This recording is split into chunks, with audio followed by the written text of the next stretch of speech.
other than Miss Rian Ramos bilang Medina. Miss Rian Ramos bilang Medina. Hi! Sala. Will you make these pose for a photo op?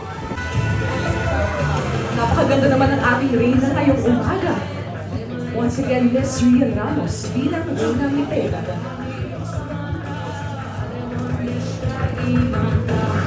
Ang Medina.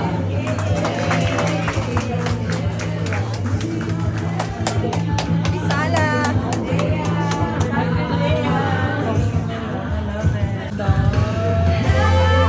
Ang ating tagapag-alaga ng brilyante na tulog ng hangin. Once again, Angel Guardian bilang Sang Medina.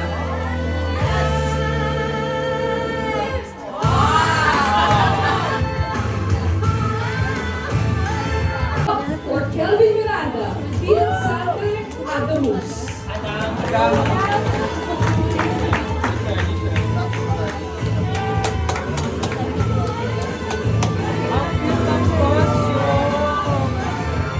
Muli tayo si ating Sante Adamus, ang ating tagapag-alaga ng brilyante na tulog.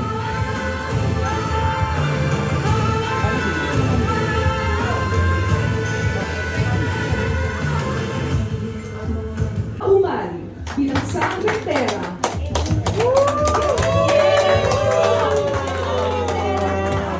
Alaga ng brilyante na pose for a photo, right? Pose na tayo, of course. Ang ating Sang Rentera. Fresh from the Encantado world, we have Miss Bianca Umali right here, our Sang Rentera. My God, dito naman. Ang coach start.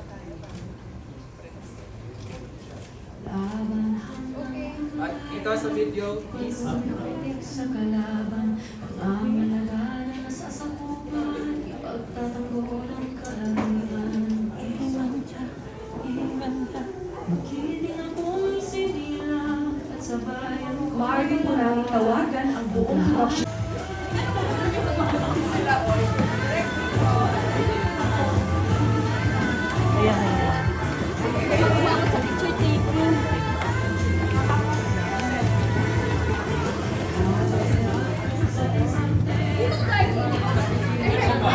Ready, in 3, 2, 1. Right, smile. And that one. Okay, good. Dito naman po. Tingin.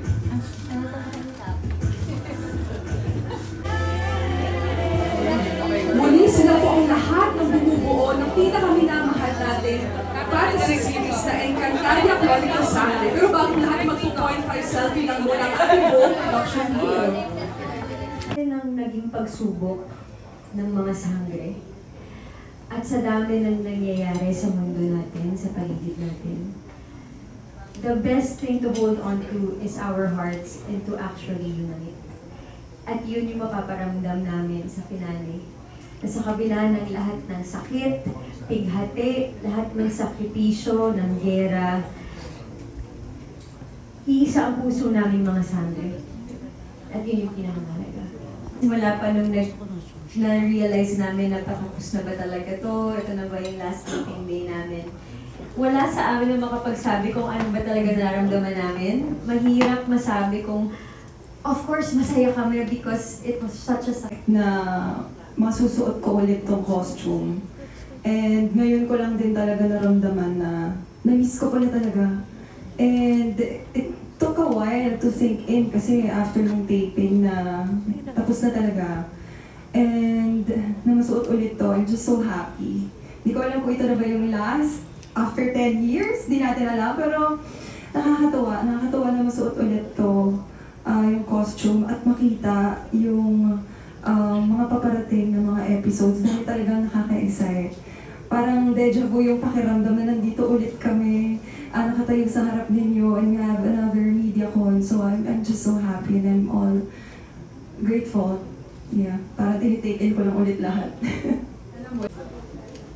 Siguro yung natutunan ko yung palawakan yung kamalayan ko. sa mga bagay-bagay. Kasi marami talagang pagsubok, hindi lang sa taping, no? Pati sa personal mong buhay na pwede mo madala sa set.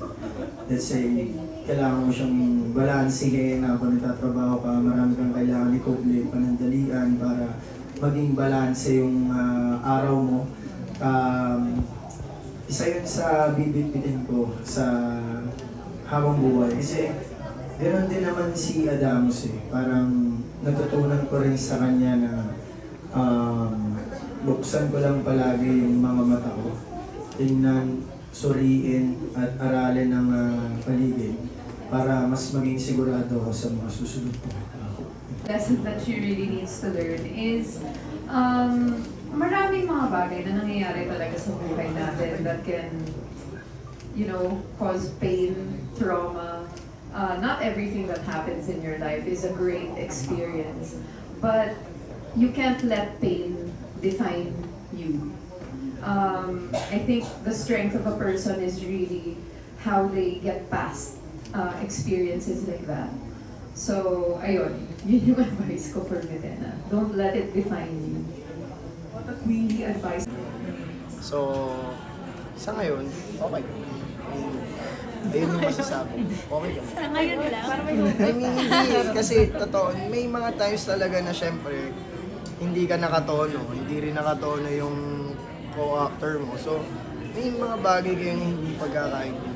Nangyayari talaga siya. And kapag hindi nangyayari yun, plastic ka, di ba? So, I mean, nakita ko yung journey na yun. Nakita ko yung katotohanan na yun sa amin lahat. So, nakakatuwa. At ngayon, nandun pa ako sa stage na nagre-reflect ako para mas manamnam ko yung mga pinagdaanan namin.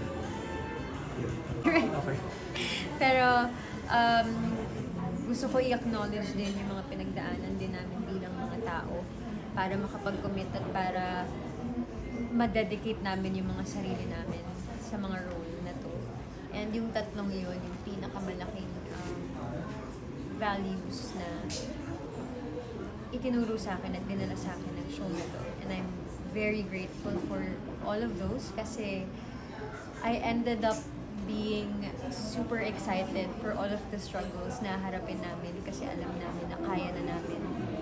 Because we ended this show as not just stronger characters but as stronger people as well. May purpose. Lahat kami may kanya-kanya kasi call as sangre. And I think it applies din in real.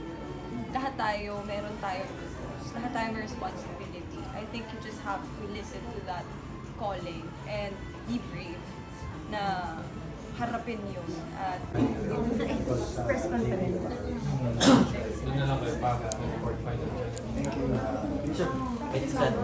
Salaksados, di sangre na.